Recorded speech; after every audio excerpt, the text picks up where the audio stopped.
Another pervasive myth about Kyle Rittenhouse is that he went to Kenosha as part of a militia group, that there was a number of them, 7 or 8 of them, that all went together and formed up in Kenosha to create general mayhem or push people around or act like law enforcement. Well, is that really what happened? Ryan Balch, in an interview, gave a lot of insight into what happened that night, and especially his interactions with Kyle Rittenhouse and his Patriot gang. Hello out there. I'm trying to get through. With his powerful brainwaves cradled in the warmth of reasoning, it's time for Johnnie Walker Dread to straighten you out on a thing or two. Emanating all the way from exciting Las Vegas, Oklahoma, it's the Johnnie Walker Dread Show. Okay, so Ryan Balch, he's being interviewed by a show called Hair of the Dog, somewhat of a left-leaning couple that interview people, and they do a pretty good job on this. They allow him to speak, tell his story. And here he's speaking about his first encounter with Kyle Rittenhouse on the night of the shootings. Now, Ryan Balch is an important figure in here. He's the one that hung around with Kyle most of the night.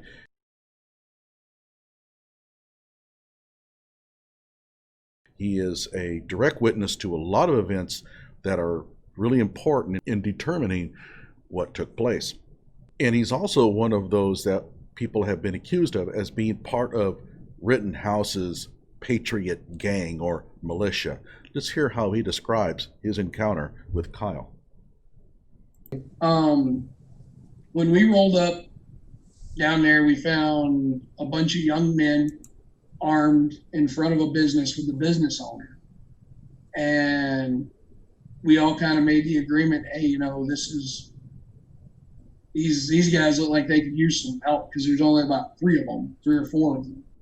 Okay, so Ryan clearly did not know who Kyle Rittenhouse was before the night.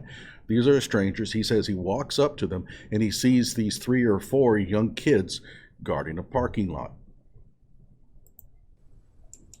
And, me and a couple other guys were veterans. We're like, we can get in there and make sure dumb shit doesn't happen here right now. And we pulled in. There was another guy there who was working for the hospital to help secure that. And me and him chopped it up a little bit. He was in the 25th ID during the Global War on Terror. I was with 3rd ID during the Global War on Terror. We chopped it up a little bit. And he's like,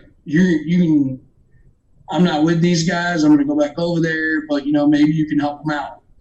And started talking to the young guys and the owners. The owners are immigrants. Family business, and we lost $2 million worth of stuff last night, please help us with this. And I said, cool. And I looked at all of them and I was like, okay, you guys look really young. How old are you? And they all gave me legal ages.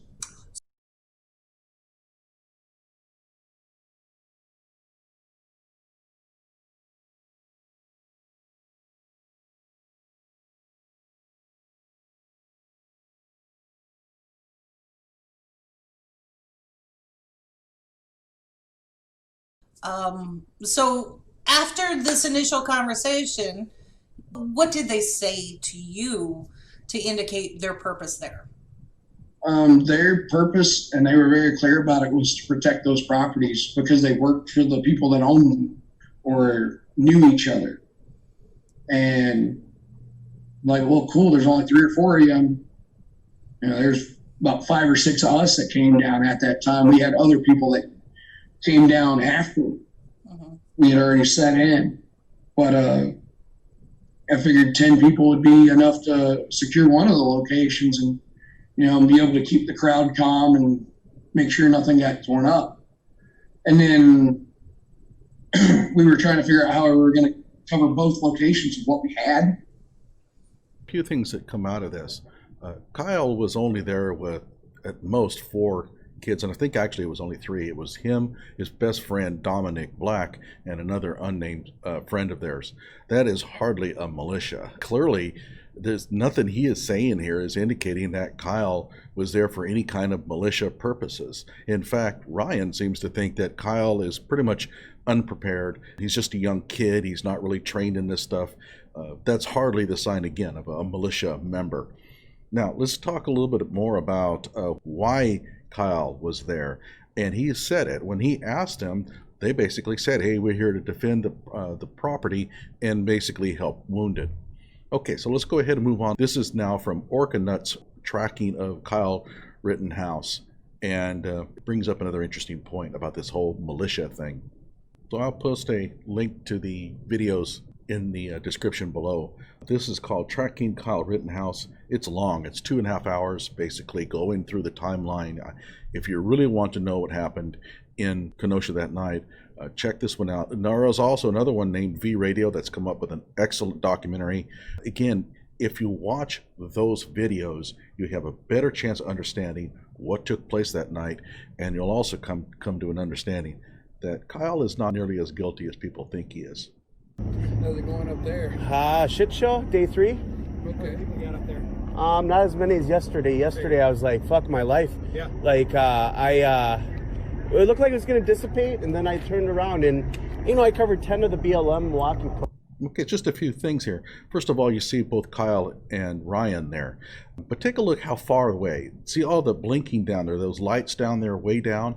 That's where all the action is. Look where they are. They're blocks away. It may even be a mile or two from the action. And so if they are really there as part of a militia, why are they hanging out so far away from the action? And the answer is they're not part of a militia. They were there simply to go and protect property. And this is the property that they were protecting. And again, it's nowhere near the protest, nowhere near the violence, but yet they're hanging around on the car lot. They're doing what they thought they were supposed to do. Later, they would move to another property that's a little bit closer to the action, and that was a mechanic shop. And I don't know why they did, but that was one that Ryan had said that he was going to be defending that night.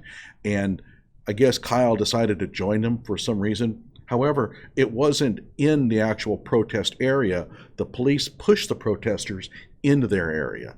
So again, no chance here, I think, that Kyle belonged to any militia. And I'd also like to point out, Mark Zuckerberg went through Kyle's social media, scoured it thoroughly. There's no evidence whatsoever that Kyle was a member of a militia.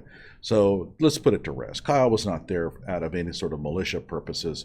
Now, he might have said at some point that he felt like he was in a militia.